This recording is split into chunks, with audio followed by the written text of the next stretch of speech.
I have a new girlfriend and I'm moving in with her. I'm getting a divorce, and you need to move back to your parents' place. I don't understand what you're saying. I don't need you anymore. If you want to be a breadwinner or a housekeeper, you can stay with my parents, Julian. My in-laws and husband laugh at me, and they're terrible people. But this is better for me, so you all need to leave. My name is Julianne. I'm 35 years old and work in an office. I've spent my whole life working hard. After college, I started at a big company and worked there for 13 years. I earned promotions, and now, at a young age, I'm a department manager. I have a great boss and a talented team. My work life is great, but my personal life is not. When I was a student, I had a boyfriend, but none after I started working. Concerned about me, a friend threw a dinner party, and that's where I met Jake. He was kind, had a great smile, and was easy to talk to. Since we were the same age, we had a lot in common and enjoyed each other's company. We became friends, exchanged contact information, and started having meals together. Eventually, Jake told me he had feelings for me, and we began dating. We got along really well. Jake proposed, and we got married. I was thrilled to marry the man I loved. Shortly after, I visited his parents. They were very welcoming and kind. Julian, it's wonderful to meet you. We can't believe someone as beautiful as you is marrying Jake, they said, and they were in tears. We're so proud of our son for finding such a good partner. Mom and Dad, stop it. You're making Julianne nervous. Oh, if you really feel that way, you can say it. Yes, it's a compliment, so it's fine. Jake's parents were very friendly and easy to talk to, just like him. Julianne works for a big company, right? Oh, that's great. It's impressive to see a woman who works hard.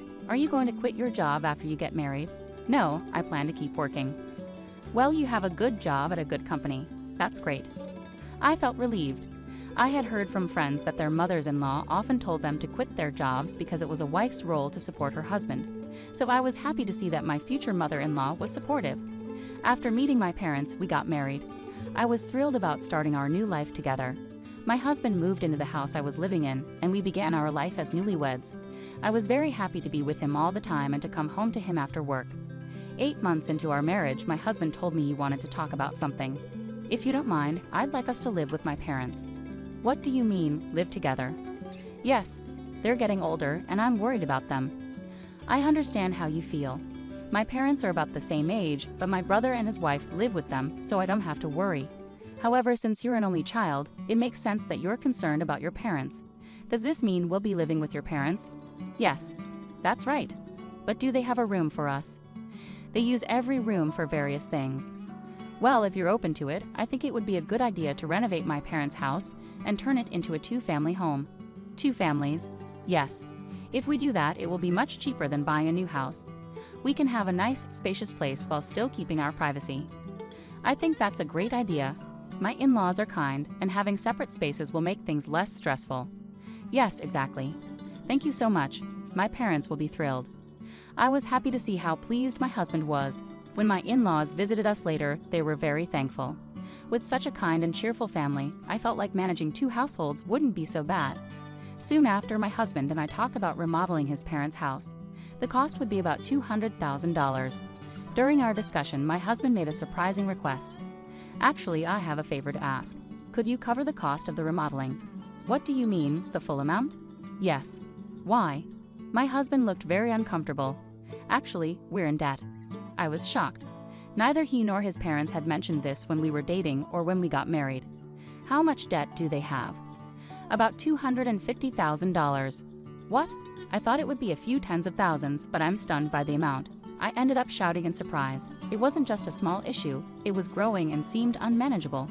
Even if I wanted to help pay it off, it felt impossible. My parents are living on a pension, and the debt was becoming overwhelming.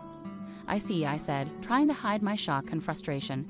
I had no idea my in-laws were in such financial trouble. Julian, I need a favor. Could you help me pay off my parents' debt? They can't manage it anymore, and my salary isn't enough either. Then isn't it going to be hard to renovate the house and live together as 2 families? No, it's important, so let's go ahead with the plan. You've asked me to cover the cost of the remodeling and your parents' debt. That's $250,000. I know it's a lot to ask, but I want to build a life with you and take care of my parents. I love both them and you. I'm sorry if this seems greedy, but if you really love me, please help. I promise to pay you back little by little. I was very upset. My husband and his parents had no one else to turn to but me. I knew he loved me, but I felt misled. It felt like love had blinded me. Okay, I'll pay for it. I agreed. My husband said, "Thank you so much," and shook my hand. He told his parents, who later came to our house to apologize. My mother-in-law even cried tears of joy. I have to do my best from now on, I thought. I was determined to take on my in-laws' debt. Although I had some savings, I was worried about paying it all at once, so I decided to pay $60,000 upfront and the rest in installments. We all got together to discuss the repayment plan. I explained my plan for installments, and they agreed to it. "Why don't you transfer the money directly to the debt repayment account? We're not very good at handling money, and I'm worried about transferring a large amount," my husband said. My in-laws agreed. It would be complicated for me to transfer the money to their account, and then for them to move it to the repayment account. Since it was a large amount, I didn't want it to get lost, so I agreed to transfer it directly. Once we settled the details, my in-laws looked very relieved.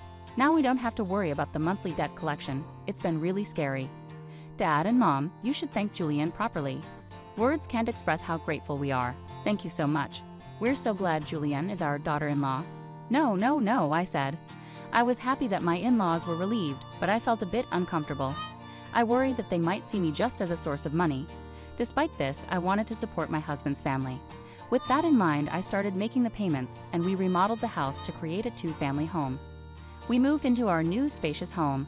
My in-laws were very happy, and my husband was thrilled with the new place. I enjoyed cooking in the new kitchen and was glad we did the remodeling. It was more convenient and closer to work, which shortened my commute and gave me more free time that I could use for studying. I worked hard every day to pay off the debt. However, something troubled me. My husband did not help with the debt payments at all. He had promised to help, but he never contributed from his paycheck. When I asked him about it, he said his salary wasn't enough. I asked to see his pay stubs to understand his earnings, but he refused, so I had no idea how much he was making. I worked hard for about a year to pay off the debt. One day, my in-laws asked how much was left to repay. "It's been a year, so you haven't paid off much yet, right?" "Well, we've paid back about $60,000 this year, so there's roughly $180,000 remaining," I replied. My in-laws were shocked. "What? You've paid back that much, Julian? That's incredible.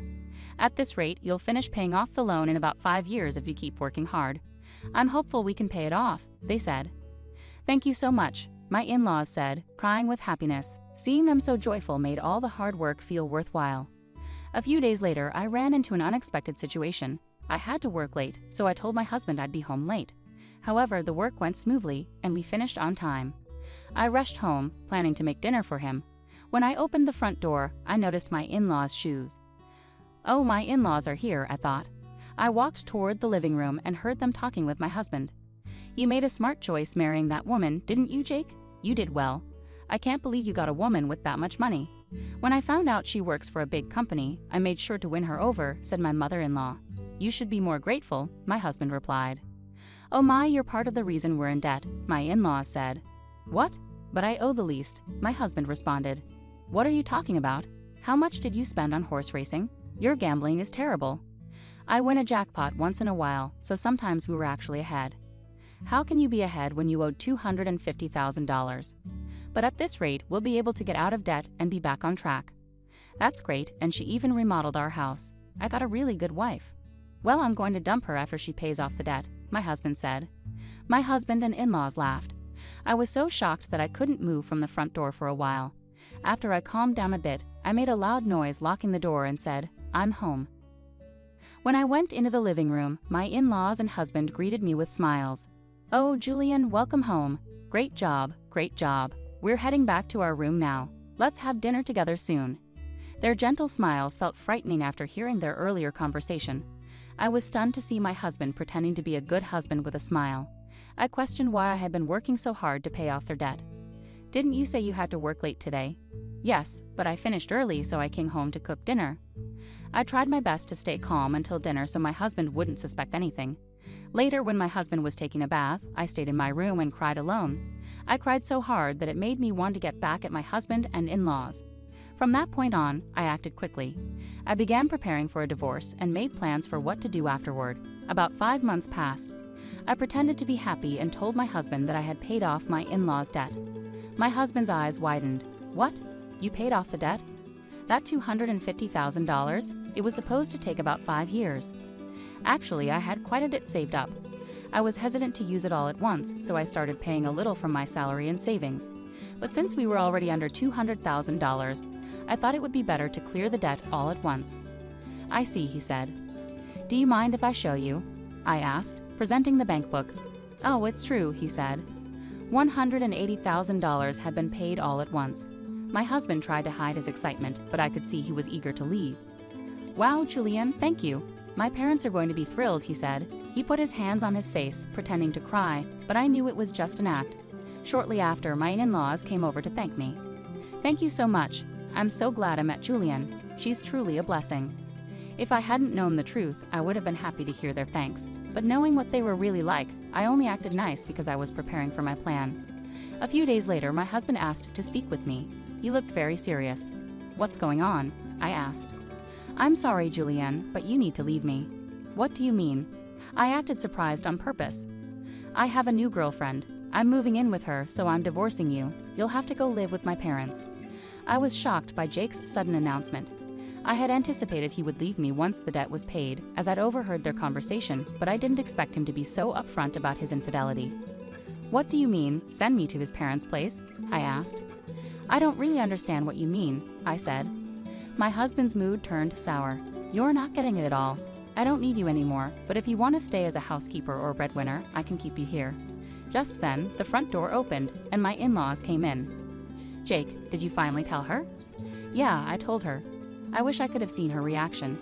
If you agree to do the chores for us, you can come live at our house. Of course, we'll charge you rent. My in-laws and husband laughed at me. I felt like they were the worst people ever.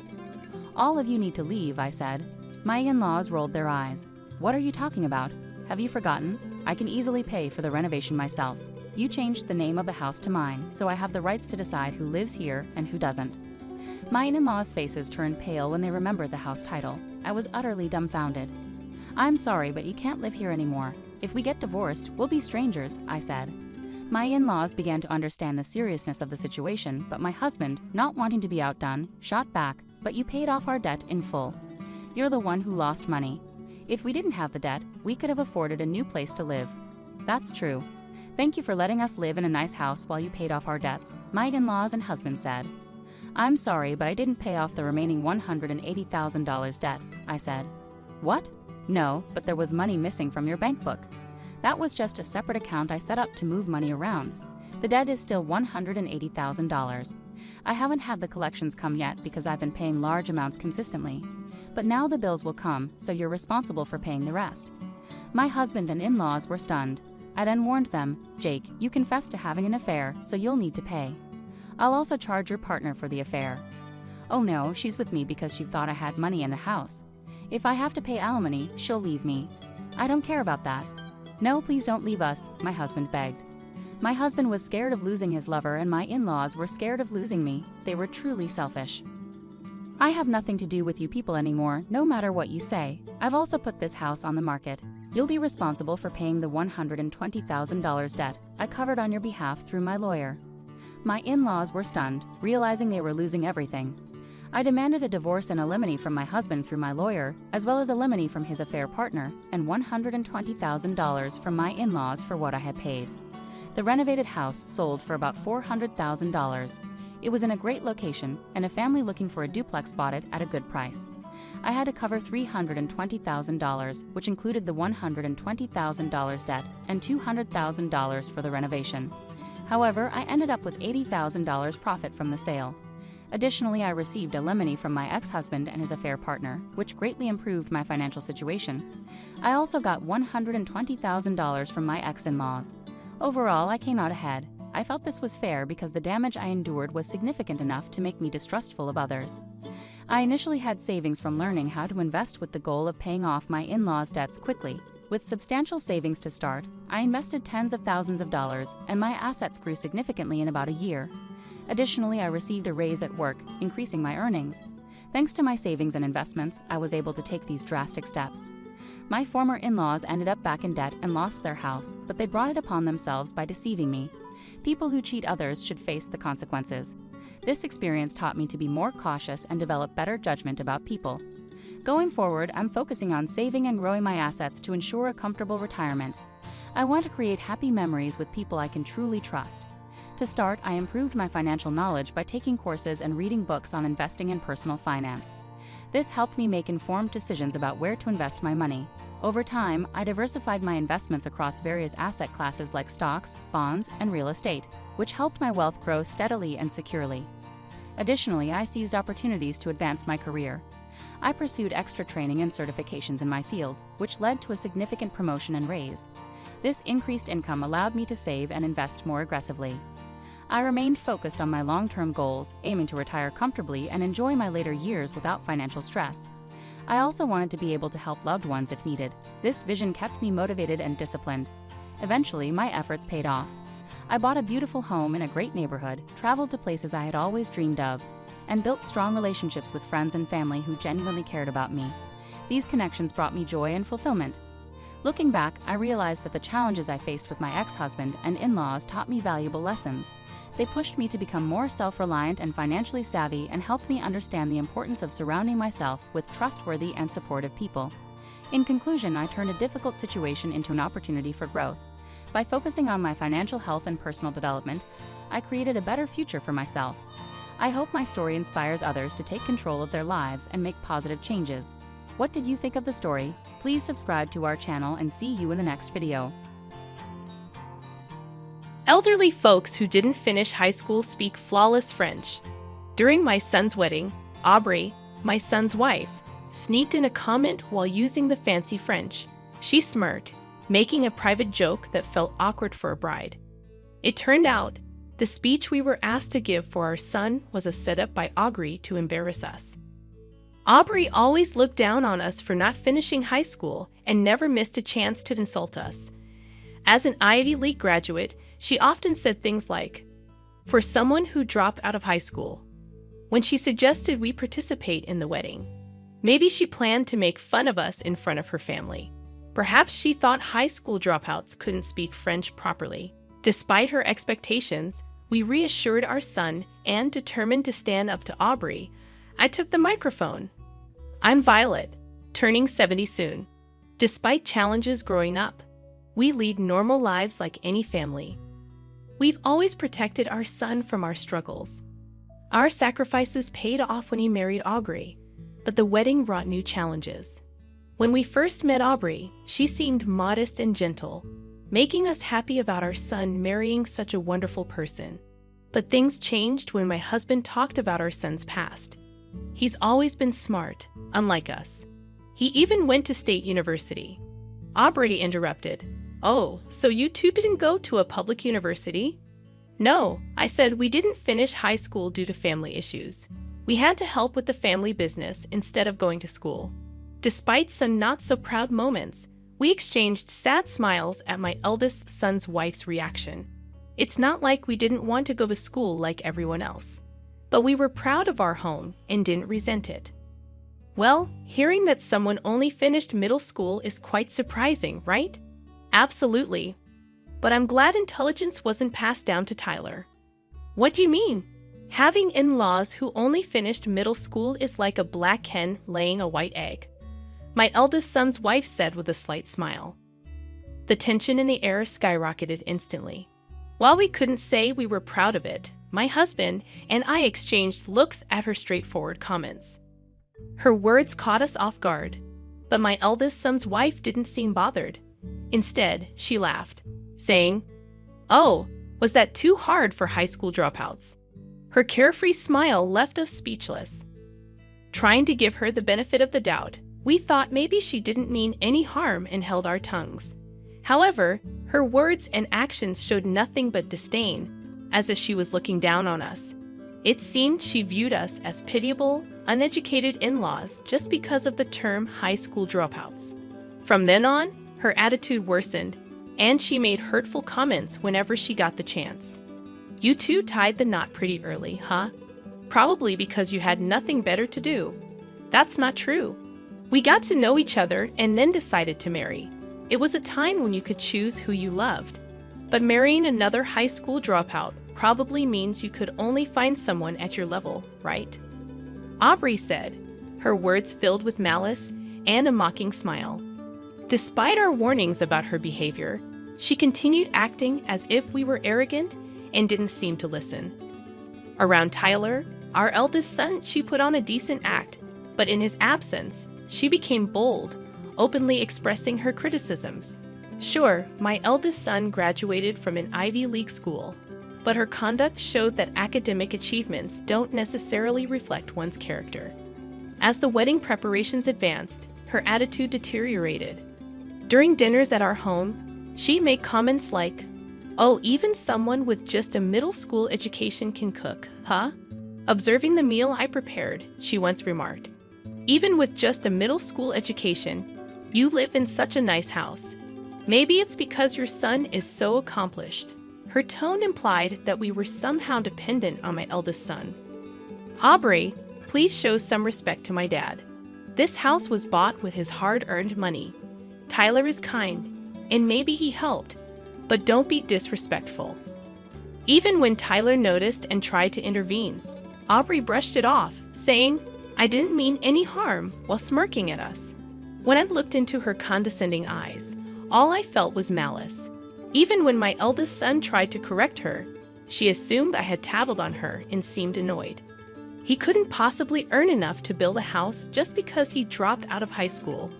That's what my friends say too. To make things worse, my eldest son's wife spread unfounded rumors in town, suggesting that we were living off our son's earnings and enjoying a luxurious life at his expense. Her insensitivity had pushed us to our limits. "Don't expect me to take care of you just because I married your son, okay? I joined Tyler's family to avoid dealing with burdens like you. You're preaching to the choir. We wouldn't want someone who can say such harsh words to look after us anyway. You're in denial. By the way, I hope you've let go of the idea of depending on Tyler. Please stop being a bother." No matter how many times we explained, Aubrey remained convinced that we planned to keep relying on my eldest son, continually reminding us. Each time we met, even after clarifying our intentions, she wouldn't listen, leaving me with nothing but sighs. As the tension around the upcoming wedding grew, Aubrey approached us with a request. She wanted us to give a speech as part of the wedding entertainment. "Since we took some money from you both for the wedding, we'll let you attend. But in return, can you do me a favor?" And I want it to be a surprise for Tyler. It's a bit last minute to tell me this, you know. I forgot. I'm sorry, but it's already scheduled, so I can't change it. A speech, huh? Well, if that's all you want, I guess it's fine. Despite her sharp words, I accepted that arguing was pointless and reluctantly agreed. Despite the request for a 10-minute speech from the groom's parents, we were doubtful but went along with it. Surely she wouldn't try to cause trouble during the speech. Just as I had that thought, upon hearing my response, Aubrey narrowed her eyes and grinned mischievously, saying, "Great. So I'll need the speech in French tomorrow." "French? Why in the world?" I asked, taken aback, and she looked down at me with a smug expression. Seeing that expression, I once again realized her malicious feelings towards us, and it left me truly disappointed. Many of my friends, like me, are Ivy League graduates. I don't want to be judged because my in-laws dropped out of high school. But even if they can relate, there's no reason the speech has to be in French, right? Consider how the other guests would feel. Fine, I guess French might be too much for high school dropouts. It must be embarrassing to make excuses, huh? With her persistent sarcasm and forceful demeanor, she left us with a warning to keep our promise and walked away. I exchanged a troubled look with my husband, and he simply shook his head in silence. While we were contemplating our next move, a call came from Tyler. "Mom, are you okay? Is everything all right?" "Yes, everything's fine. What's up?"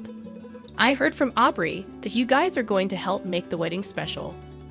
I was worried she might have caused more trouble for you. He sounded apologetic as he said that, showing concern for Aubrey's excessive behavior. I wonder if choosing Aubrey as my life partner was a mistake. I never thought someone could change so much just because of their educational background. My eldest son expressed doubts, and it was painful for me to witness. Someone who never bragged about his education and grew up to be a kind-hearted person.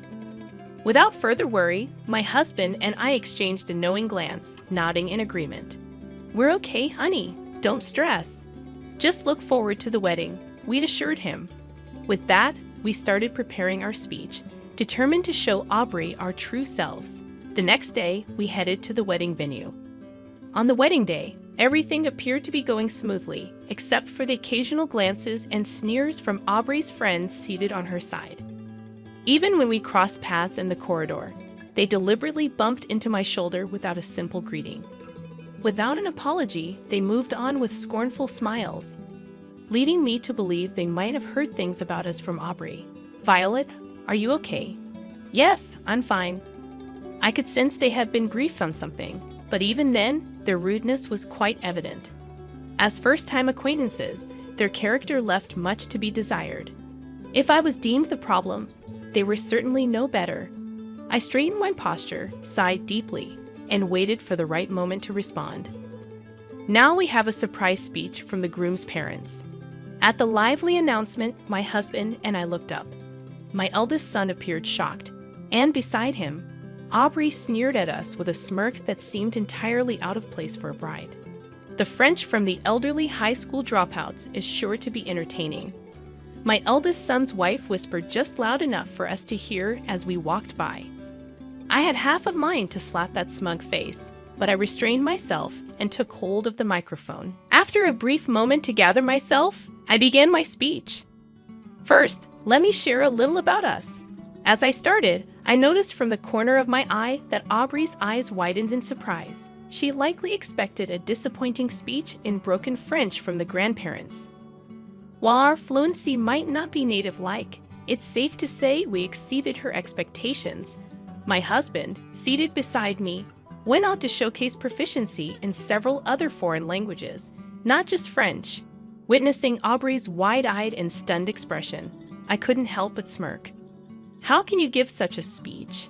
It's strange considering you didn't finish high school. Please don't judge a book by its cover, or in this case, by one's education. I replied softly and continued with my speech. I'd openly delivered it in French, addressing my eldest son's wife's disapproval of our educational background. I shared how she had unexpectedly requested the French speech the day before, emphasizing her demanding attitude as if this were the least we could do to attend the wedding. I even brought up her past insults towards us. I had much more to say, but my speech was cut short due to a flustered interruption from Aubrey. Nevertheless, the murmurs and whispers in the crowd, along with the shocked look on Aubrey's face, made me feel that revenge was achieved. Sorry for that little commotion. It was a surprise speech from the groom's parents. Thank you? No, thank you. And may I say, your pronunciation was impeccable. Did you study abroad? No, to our embarrassment, we dropped out of high school. While it's true that we didn't finish high school, my decision was driven by the need to support the family business. As for my husband, despite completing only middle school, he not only provided for his family, but also rose to become the CEO of a successful company. He climbed the ranks through relentless work, eventually establishing his own company and acquiring the necessary knowledge on his own. Skipping formal education was inconsequential for him. We crossed paths by chance through work, and understanding the similar challenges I faced, he stepped in to assist with my family's business. Thank you for helping our family. I can't express my gratitude enough. If you appreciate it, why not join us? Having someone who has faced similar challenges would be reassuring. That's how I joined my husband's company and continued working even after we got married until my retirement. Since the company had operations overseas, both my husband and I became fluent in French. I concluded with a smile to Aubrey. The bride requested us to deliver this speech in French at this beautiful venue. She arranged this opportunity so that my husband and I, who only completed middle school, wouldn't be looked down upon by her and her highly educated friends, some of whom graduated from prestigious universities like Harvard. Despite her request for a French speech, it seemed she couldn't fully comprehend it. Perhaps she struggled to understand our earlier speeches as well. Her earlier outbursts appeared to be fueled by her disdain for witnessing our fluent French. As I waved cheerfully, Aubrey responded timidly. Her usual sarcastic remarks vanished, and she remained silent, looking down for the rest of the event. Guests from my eldest son's wife's side seemed to grasp the speech better than she did. Their smiles from moments ago quickly faded. Aubrey's parents looked equally distressed, and the celebratory atmosphere swiftly shifted. After the ceremony, they hurried over to us, revealing their professional ties with my husband's company. As we were leaving the venue, they intercepted us, compelling my eldest son's wife, still in her elegant dress, to apologize. They too offered sincere apologies, and we tried our best to reassure them. Our daughter behaved terribly, and we are genuinely sorry. It's okay. In every family, people are different. I had no idea. It was unexpected.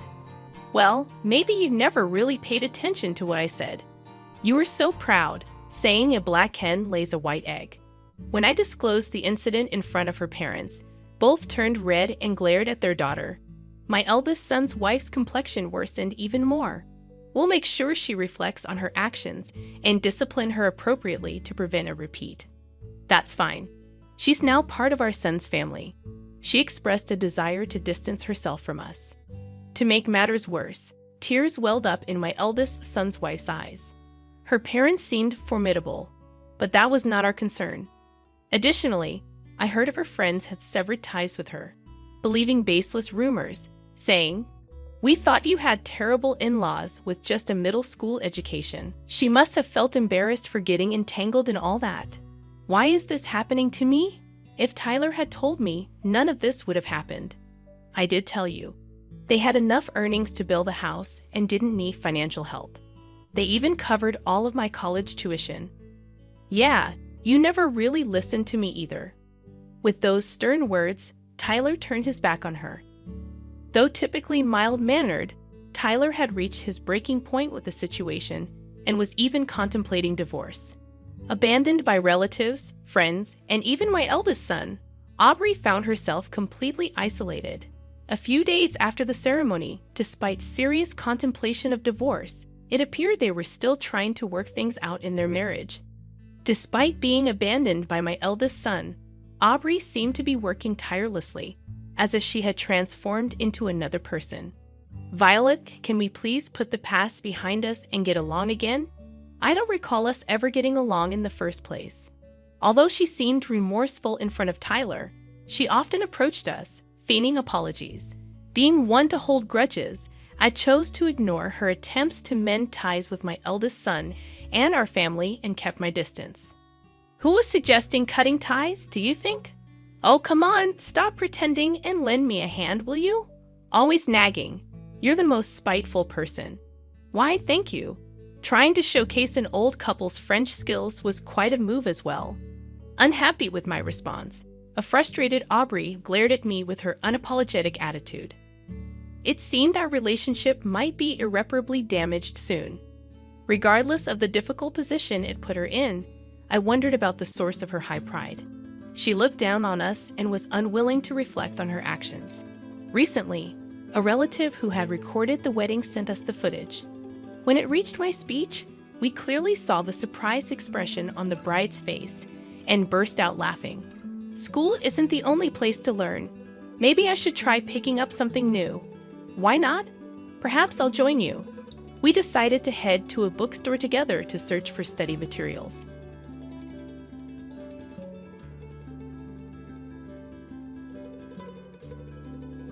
That's why I asked you to pay back the money you owe. My husband suddenly left me with a big debt and vanished. I tried to reach him, but he didn't respond. What should I do now? I can't afford to pay off such a huge debt on my own. Thankfully, my daughter was there to support me when I felt lost. "Mom, don't worry," she said. "I'm Kate, 35 years old, working part-time and taking care of the house. My husband's name is Rogan, and we have a daughter. Rogan and I met at a social event where I was feeling nervous, but he approached me and made me feel comfortable. We hit it off and exchanged contact details. As we kept talking, I started feeling something special for Rogan. Soon enough, we began dating. Who would have guessed I'd end up dating someone I met at a mixer? After our first date, I told my older sister Talia about Rogan. She burst into laughter, saying, "Really? I never imagined you'd find a boyfriend at a mixer. I thought you'd date someone from work or something." I've always been shy and not great at socializing. Even as an adult, I rarely went to parties. It's quite a surprise, isn't it? You only went to help out, right? Exactly. When I showed Talia a photo from our date, she said, "He's surprisingly good looking." After catching up, we said goodbye for the day. Talia is still single and seems content with it, not really interested in getting married or having a boyfriend. While I respect her choice, I'm excited about my future with Rogan. If things go well and we get married and have kids, that would be wonderful. On my way home, I couldn't help but smile. A few years later, Rogan and I got married. I remember his proposal so clearly. It was such an emotional moment. I couldn't stop crying tears of joy. Moving into our new apartment marked the beginning of our life together as a married couple. We used to live apart, so being with Rogan every day felt like a dream come true. Even though our work schedules were different, we made sure to have dinner together, sleep side by side, and cherish every moment. On our days off, we'd relax at home or go for drives, enjoying each other's company. The arrival of our daughter, Rhea, brought even more joy into our lives. She was so tiny and adorable. Her birth was an incredibly emotional experience that I'll never forget. Since Rita was born, I felt like I found true happiness. Our parents and relatives were thrilled too, sending us lots of gifts to celebrate. Just before Rhea was born, I quit my job to focus on taking care of my family. Rogan has always been supportive, helping with household chores and taking care of Rhea, even when he's tired. He'd often say, "I'll look after Rhea so you can rest." I'm grateful to have married such a wonderful person like him. Living with Rogan, who loves and cares for us so deeply, has been incredibly heartwarming. However, a few years down the line, I found myself regretting marrying Rogan deeply. Several years after Rhea was born, Rogan surprised me by resigning from his job. He explained that he had been struggling with a new boss, which had taken a toll on his mental health, leading him to quit. While I understood his reasons, I couldn't shake off the feeling of frustration. Why hadn't he discussed this with me beforehand? Our family relied on his income, so such a significant decision should have been made together. That was unexpected. "Have you thought about what's next?" I asked. "Don't worry, I'll figure it out," he replied vaguely. His response didn't ease my concerns, but I had no choice but to trust him. Luckily, Rogan found a new job relatively quickly. That's a relief. I thought about working too, but with Rhea still young, I want to be there for her, I explained. "Is everything going well at the new job?" I asked. "Yeah, it's fine," he replied curtly. I sensed something was off, but I didn't want to push him further. So I handed Rhea to him and went to take a bath. A few days later, Rogan returned home looking downcast. As I tried to inquire about what had happened, memories of his previous abrupt resignation flooded my mind. Could it be that he had quit again so soon? Sadly, my suspicions were confirmed. "I quit my job," he admitted.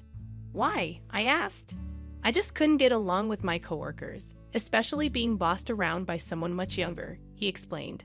"I understand, but we'll get through this. We'll find another job, and I'll support you however I can." I reassured him.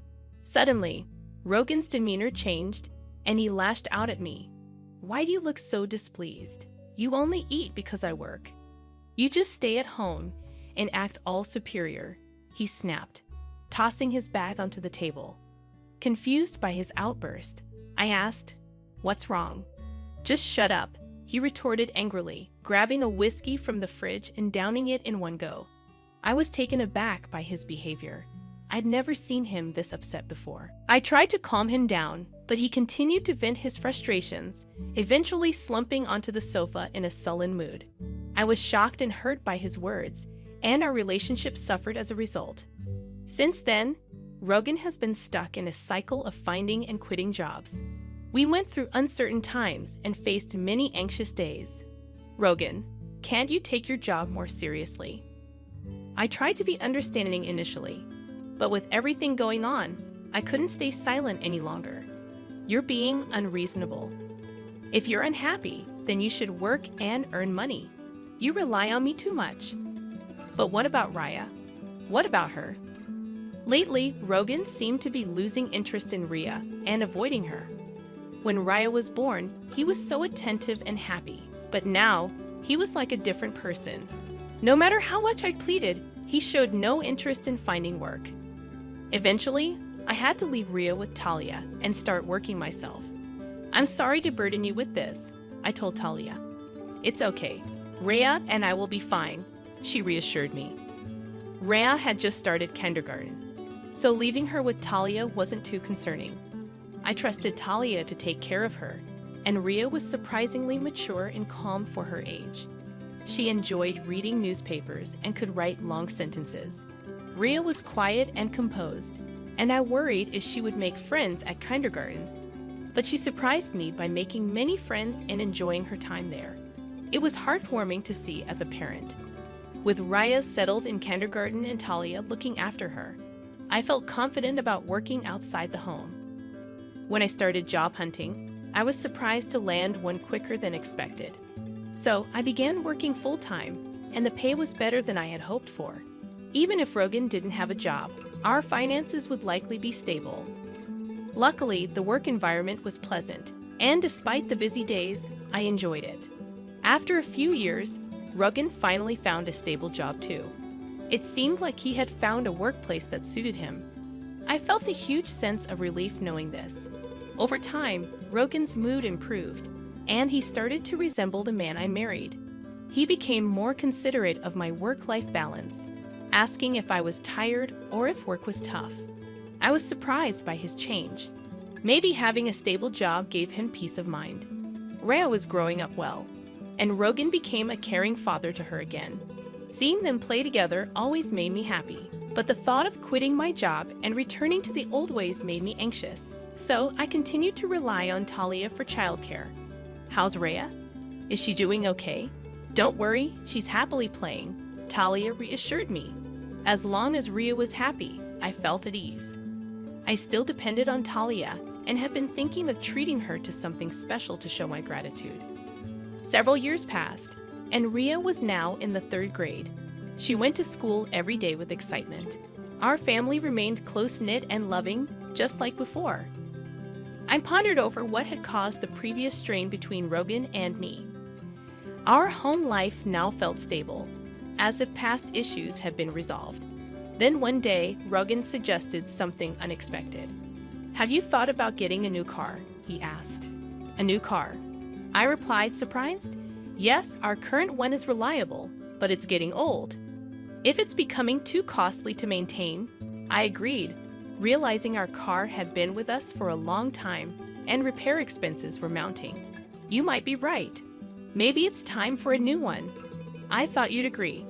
I've already gathered some catalogs, he said. I didn't expect him to be so enthusiastic about it, but we began looking through the catalogs together. Rhea, come here. Which car do you want to ride in? Let's choose together. Rogan called out to our daughter. The 3 of us enjoyed picking out a car together. Little did I know, this day would lead to unexpected events. A few months later, the new car arrived. It was a brand new model, costing over $155,000, and the loan was in my name. Normally, Rogan's name would be on such a loan, but given his job history, we feared rejection. I resolved to work even harder to pay off the loan, and I believed Rogan felt the same way. That's what I thought. But my hopes were crushed in an instant. Rogan stopped coming home, disappearing with the new car we had just bought. Did he get into some kind of trouble? What should I do?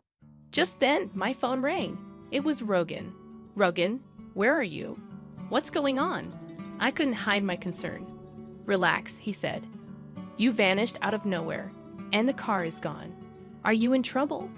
I tried to explain how worried I had been, but Rogan laughed and dropped a bombshell. I found someone else. She's more important to me than you. What? What are you saying? I've fallen in love with someone else. I've already started the divorce process. Please don't interfere. Divorce? I can't believe this. I was stunned by the mention of divorce. But then I remembered a heated argument we had before. Filing for divorce meant we both agreed to end our marriage. I regretted letting my emotions get the best of me then. Oh, and I have a debt. You'll have to repay it, Rogan added casually. What? How much? Around $200,000. You'll handle the payments. With that, he hung up abruptly. I never imagined something like this could happen to me. Were all of his kind gestures just a facade? As these thoughts flooded my mind, I felt my strength drain away. Mom, what's wrong? Raya asked, rushing to my side with concern as I sank to the floor. It's okay, sweetheart. Thank you. I reassured her, trying to maintain a brave front even as anxiety gnawed at me. How would I manage with such a huge debt hanging over us? The thought of $200,000 weighed heavily on my mind, and then there was the car loan to worry about too. In a panic, I checked my bank balance, searching every nook and cranny for my ATM card, but it was nowhere to be found. Frantically, I checked my bank app on my phone and was horrified to see a significant decrease in my account balance, with no memory of making such withdrawals. Rogan was the only one who could have done this. I tried to reach him, but there was no response. It felt like my world was falling apart. With a blank mind, I resolved to focus on earning money. I decided to keep this burden a secret from Talia and Rhea to spare them unnecessary worry. Weeks later, I collapsed at work due to extreme stress and woke up in a hospital bed, bewildered. Where am I? I asked weakly. Talia entered the room with Raya, her expression full of concern. It turned out I needed to stay in the hospital for several days for further tests. What should I do? I fretted. Let's discuss, Rogan, once you're discharged, Talia suggested gently. Raya then confessed that she had overheard Rogan's phone call, surprising me with her knowledge of the situation. As I prepared to leave the hospital, I couldn't shake the feeling of apprehension, worried that Talia might reprimand me for letting Raya in on the truth. The next day, I underwent various tests, which revealed that my poor health was due to cancer. Thankfully, it was still in the early stages, and there was hope for recovery through surgery. Although the surgery was successful, returning to work immediately seemed out of the question. With no savings and medical bills mounting, I felt overwhelmed. During this difficult time, Talia and Rhea became my pillars of support.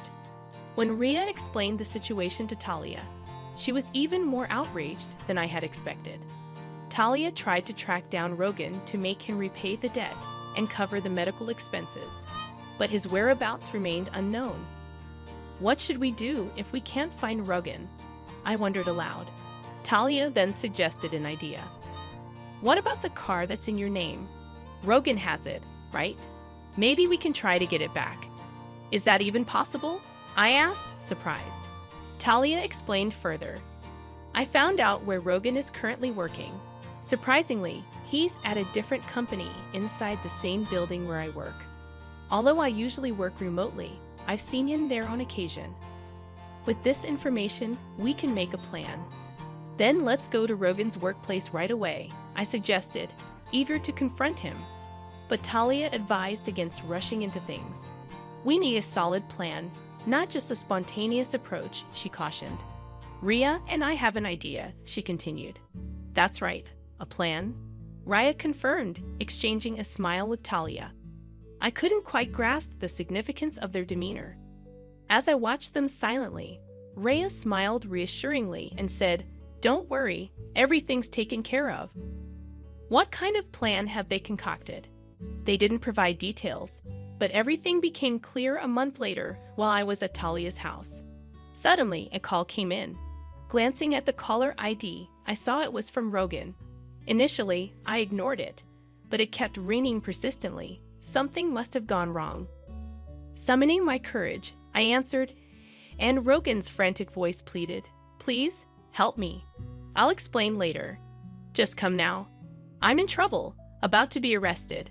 He quickly shared his location and hung up. Talia and Rhea, who had overheard the conversation, finally unveiled their plan. We reported the car as stolen. And it was Raya's idea, Talia explained, beaming with pride. Rhea blushed and looked down, clearly grateful. I thanked them both profusely and rushed to where Ruggin was waiting. The park he mentioned was surprisingly close to my home. Police officers were gathered around Ruggin, questioning him. We hurried over to him. First, we explained the situation to the police officers and asked them to leave. Then, Ruggin invited us into his car and began explaining what had happened. As I glanced inside the car, I noticed a confident-looking woman sitting boldly in the passenger seat, her legs crossed, staring at us with a cold gaze. "Thanks for coming, but why did the police show up?" Ruggin asked, clearly perplexed. He had been surrounded and questioned by the police, yet he seemed unaware of their words. I was so shocked that I couldn't find the right words to respond.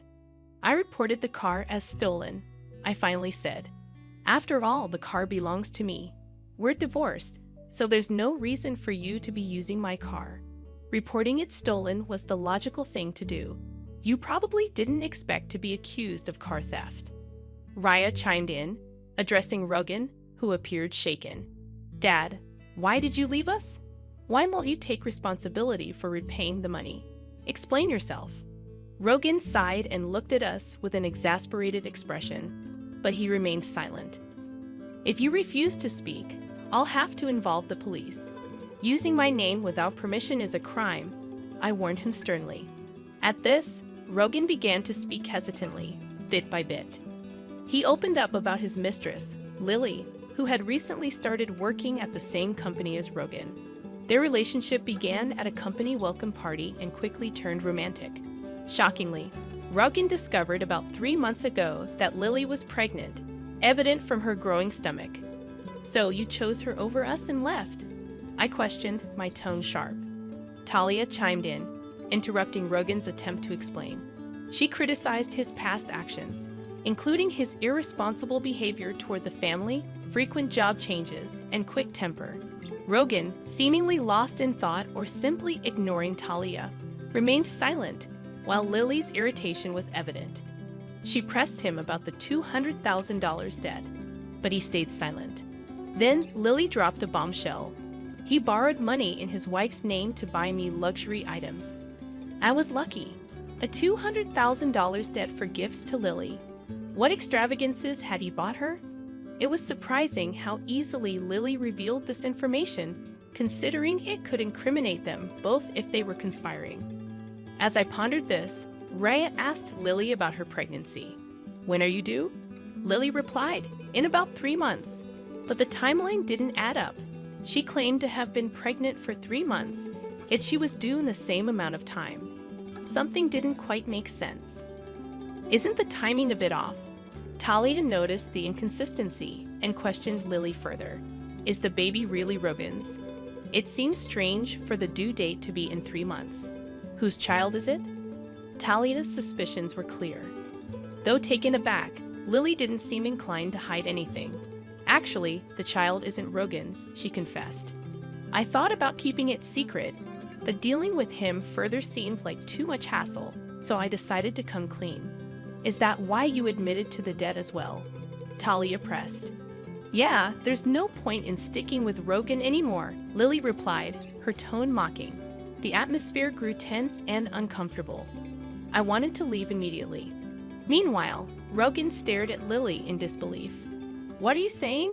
This has to be a joke, right? He exclaimed. Why would it be a joke? Lily retorted firmly. The tension escalated, making the air thick with unease. Talia took charge. Anyway, I'm calling the police, she declared. Ruggin and Lily protested, but Talia reminded them that borrowing money in my name was a crime, as was using the car without permission, especially since Ruggin and I were no longer together. She instructed me to make the call, and despite their pleas, I did. Soon, the sound of sirens filled the air. It was a relief to know that they would face the consequences of their actions. The issues regarding the debt and the car would finally be resolved. In the end, Ruggin and Lily faced legal repercussions. While they avoided prison, they were held accountable for compensation, repaying the debt, and child support. Despite attempts to lessen their obligations through legal means, Raina's secret recording served as damning evidence, leading to their requests being denied. Rita decided to record the conversation after being inspired by a scene from a TV show she watched with Talia. While I admired her quick thinking, I couldn't help but wonder about the content of the shows Talia exposed her to. Now Ria and I reside with Talia without any commuting issues for Raya's school. As our previous residence was conveniently close, the car was returned safely, and it appears Rogan is somehow managing the debt. If Rogan hadn't made those regrettable decisions, he wouldn't be facing such hardships now. Throughout this ordeal, Talia and Ria have been instrumental, and thanks to them, the situation is gradually resolving. I am determined to work hard for a peaceful life with the two of them from now on.